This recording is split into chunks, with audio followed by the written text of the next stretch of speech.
Good morning, good afternoon, good evening, anywhere you are in the world. I welcome you to another edition of Fortune Talk Show, where we'll discuss political issues, trending issues, social issues, health, and comedy. And today we're going to have a very beautiful topic to discuss, and I have two wonderful guests in the house who are going to be doing justice to the topic. If you have not subscribed to our channel, please do so right now. Subscribe to our channel, hit the notification bell so you'll be the first to know when we upload new videos, and like our videos if it's actually making any sense to you. My name is Fatima Yakub, your host on this show. We'll be right back, and when I come back, I'll be introducing my guests.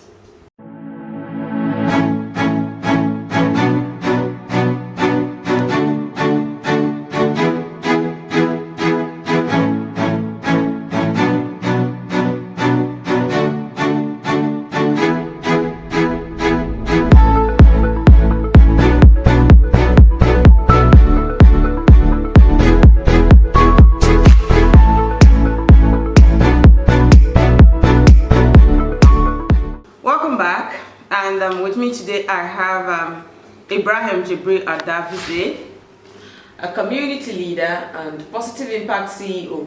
Nice to have you. Thank you very much. And I have the beautiful, elegant, intelligent and brilliant Safia Ahmed, agro consultant and CEO of Safia Farms. We're pleased to have you. It's a pleasure.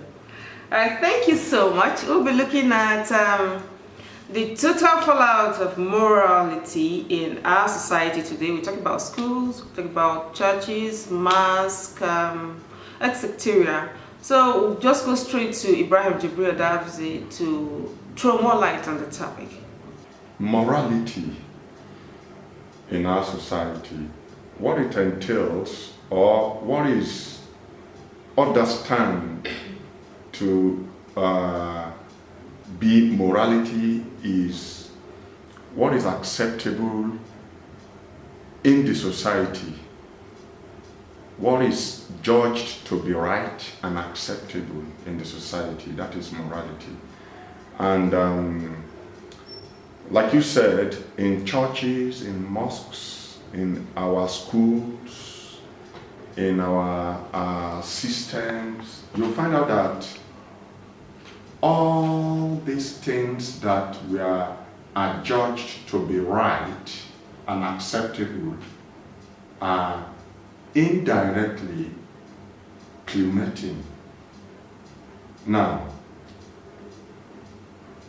what we are believing to be right are no longer being acceptable in most of these institutions. Why?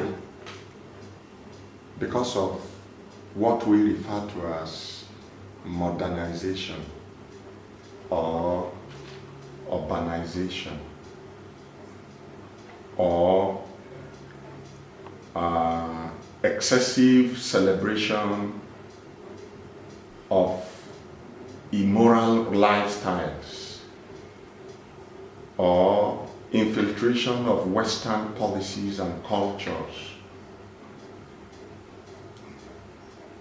Lack of sincerity of purpose, all these and more are what summed up to the moral degradation we now witness in all the institutions mentioned earlier.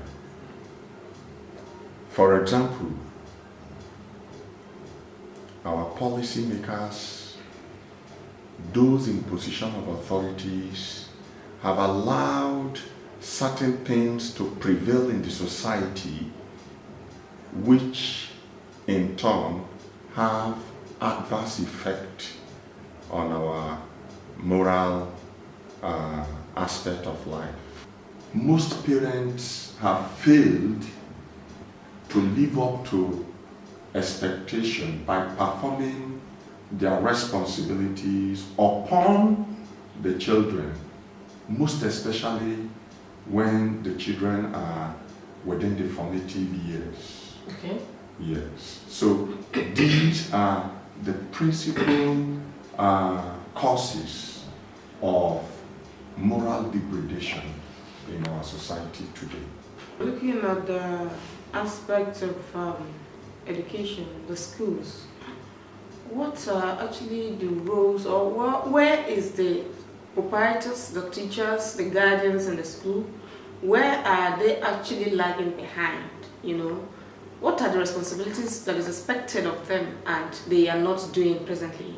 Because we have so many trending issues of, secondary school children getting involved in immoral acts, and you start wondering, and most of those things happen in school or either excursions. What are the roles of the teachers, the proprietors, the guardians? Like I said earlier, every child develops faster within the formative years of, say, 0 to 8 or 10 years. Within this period, if there is a loss of touch by the parent on the children, by the guardian on the children, definitely you have exposed that child to dangers, because within this period the child responds to cognitive behaviors, social behaviors, and emotional behaviors. Now, if as a parent you have failed to do that, and the body, emotional body, social body, intellectual or cognitive body of that child has been formed negatively, the proprietors or caregivers will find it difficult amending what has been built up in that child at the institution level, secondary school level, or what have you. Now, most proprietors of schools failed to realize that whenever they accept a child into their schools, they have indirectly taken the responsibility of being a parent to that child. As long as they're with them. That is it. There is what we call the vicarious liability in law. That proprietor or teacher or tutor is liable or can be held accountable for whatever that child does, so long as that child is under his or her care. Now, this our proprietors have not been able to do. Secondly, you will discover that, of course, in my engagements, I have seen parents coming to schools to challenge teachers for correcting their children.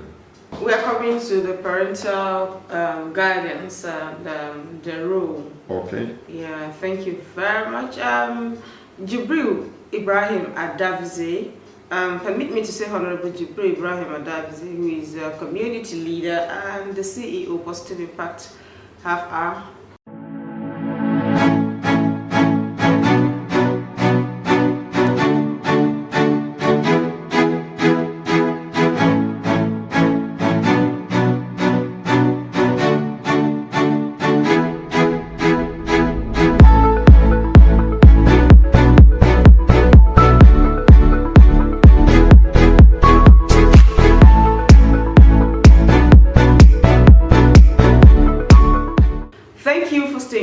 And right now we go over to our beautiful sister, agro consultant, CEO Safia Farms, who's going to be dealing with the parental aspect of it, especially the roles of mothers to their children, how they should be watched. Thank you once again for having me. Thank you for the opportunity to put more light on this issue. Exactly. Please go ahead.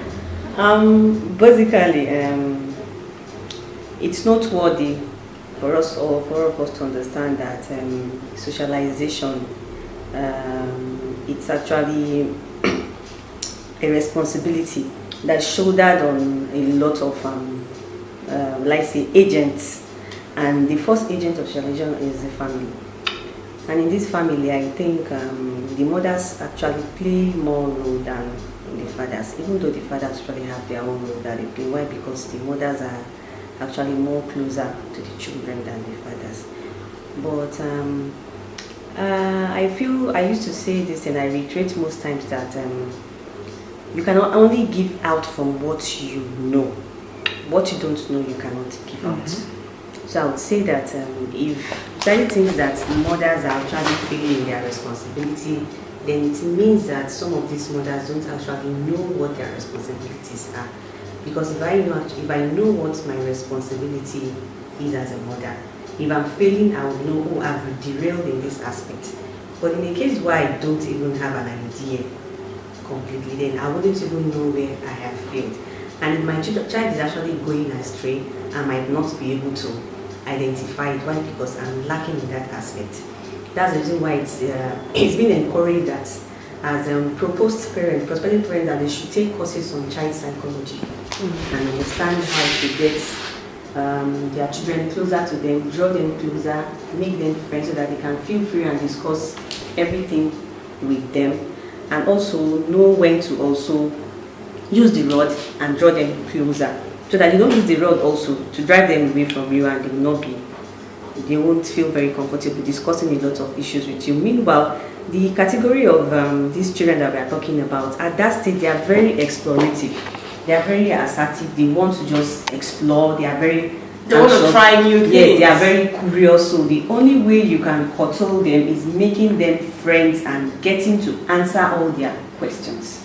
But the moment you are not there to answer these questions, you definitely want to get it from either peer group, maybe magazines, different available means for them to get answers to this curiosity that is building inside of them. So in the era where we are, social media has made so many things prevalent and common, and as parents we just have to double up our efforts in parental guidance for our kids. Else you find out that even some things that you are not even predisposed to, some knowledge as a parent, your children actually are very exposed that they know more than you. Example, the corona era, it made during the lockdown, because most parents and institutions, they want children to catch up and not lag behind. The issue, the idea of online learning became an acceptable norm, and most parents bought laptop, Android for their children to subscribe to the channels, and the tutors are also taking them on online courses. Okay, in this case, we'll now ask the parents, how were you able to monitor what your children were doing with this gadgets after their online classes? I'll give you an example. I bought a notepad for my daughter. So she's used to tune into their class, they take classes, they do small calisthenics or whatever in between the classes. They even show some cartoons, illustrations and all that, and they do some choreography or whatever. And within this period, I tend to always sit down with her to see what she's doing very well. Then okay, after the classes are over and she still has access to this one, because they'll give them assignments, they do there. They'll say, okay, solve some word problem, do some assignments and all that. So that is where the problem comes in. Most parents never had the time to follow up and say, okay, this internet connection this child has, how? And then the issue of the kind of gadgets you bought for your child and how you're able to manage it. Like there are some Android gadgets that you buy for the child, and the gadget is actually for children. So it doesn't have an adult content. Aside adult content, there are apps that it doesn't even accept, and it doesn't have an account on its own. The account is a mother account attached to your own account as a parent, which you are going to give permission. So whatever the child wants to do on the app, it gives you a notification on your email, and if you don't permit it, the child can't even have access to use most of the apps on the devices. So if you are very, very observant as a parent, you would have looked at the trend of the notifications you have been given and the ones you have been declining, and you now be able to say, why is my child clicking on this site? What is my daughter doing with this app? are you always on this particular website, or what are you always doing on Likea or TikTok? Because personally, I like the Christland issue. I'll give an example. Yeah. I don't see what a 8-year, 10-year-old child is doing on TikTok and Likea and has a large followership, and nobody could even make caution like a 10-year-old child is twerking and all that. Yeah, let's say because of maybe the recent lifestyle, feeding lifestyle and all that, and what we are now eating, it now spurs growth that you see a 10-year-old child looking like so big, a hair like an adolescent or a teenager. But then it now makes us, gives us that awareness as parents that we need to double up our efforts. Like the other time we saw the case of Annie Dibia that dressed her daughter on a cleavage, an open cleavage design dress, and whereas you and the girl is just a 13-year-old, and that means she's a teenager, and you, the mother, you are all covered, well dressed. So now and you came out from the house with this your daughter, and if somebody starts harassing the child now, you raise alarm. You're supposed to wear a full-fledged gown and her shoe, but she's all dressed like a teenager and like an adult. Not just an adult, an irresponsible adult. Thank you. So you see, I think if proposed parents are now going on counseling section of marriages and all that, they should start taking courses on child psychology and parenting as well, because it looks like my generation, we are more about making money. We are making money and our career driven and independent. We are now shifting our own responsibility to the man. No, not even the man, to the school. Most parents, in those days, you do a lot as a parent. I take myself as a case study. When I was growing up, a lot of vocabularies I learned were from my parents. In fact, I would even argue with them. Like I see something on the signboard, and I'll memorize the alphabet. I will tell my parents. They will tell me. I'll be like, no, I don't think it's good. It's okay. Ask your teacher. And when I come back, they'll ask me and say, this is what my dad said. That means you are correct. But these days, I don't think. In fact, even long division. My dad taught me long division till today. So, but I don't think my own generation will have that time. We just take them to schools and we feel we've paid expensively. And again, the teachers these days are not really teachers of those days that were teaching with the passion that they love children, and there's this. They are almost taking morals out of what they are teaching the children. There's this that the teachers are actually gaining heaven. Their pursuit is in heaven. Their payment is in heaven. Their reward is in heaven. But teachers now want to see their reward now. So it's a very complex issue. All the stakeholders have a share, but I think more burden is laid on the parent. Why? Because even if the school is not doing well, or maybe the school are the ones initiating the children into whatever, maybe for some reasons I can't really place that. But if you have given your child the right foundation, your child is your friend. They can confide in you. They don't feel judged. They can still make mistakes where you are, so you can correct them. They would even always come back and tell you, Mom, this is what is happening in my class. Like the other time, my daughter, I actually grew her. She's 7 years old. I made sure that she's very bold. She can always tell what is it that is bothering her, whether she's intended what you are doing or she's not, in a very polite manner. But I noticed that when she comes home with us, and I was like, this homework is too much. Why would you bring in a 5-page homework to do for just one day? It's not even over the weekend. And she was like, Mommy, I have to finish this because Mandy is going to flog me. She will be all crying. And I was like, why are you feeling so threatened? The moment just the mention of your teacher, you are threatened. And I had to go to her school. And I called her, I was like, I'm not training my daughter this way. Don't make these children see you like a masquerade.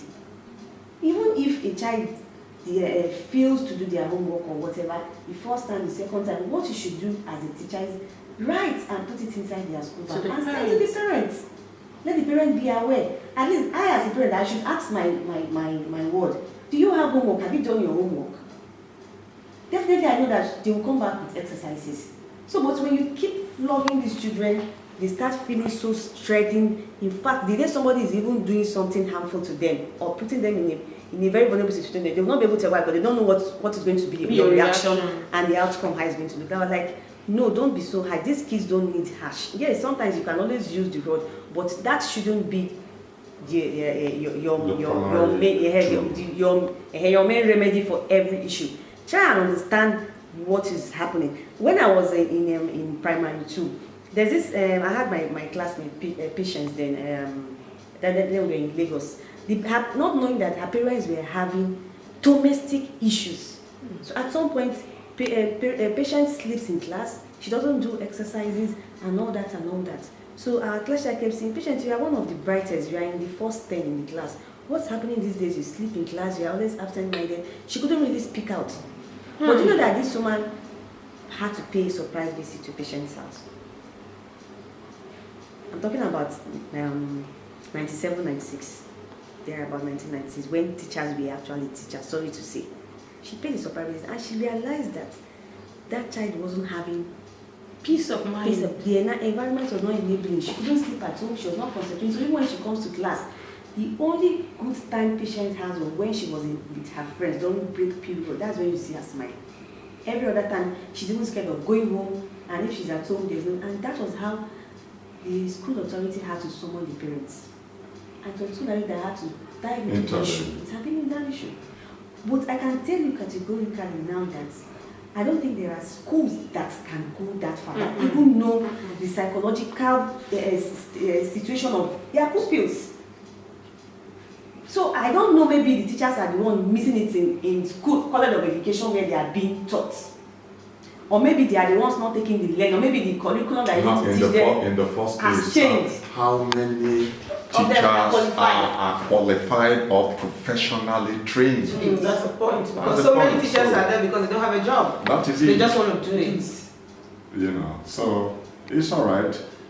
That's a very, very good analysis of the role of parents in instilling moral values on our kids. And just to buttress your point, Safia, when we as policymakers, brings up policies and promote events, scenes that takes away moral values, it becomes injurious to the kids. Thank you for watching us. We'll continue this topic in the next edition. I am still Fatima Yakub, and with me I have Jubril Ibrahim Adavize, a community leader and the CEO Positive Impact Half Hour, and the beautiful Safia Ahmed BOT, who is the agro consultant and the CEO Safia Farms. Once again, I thank you very much. Please do subscribe to our channel.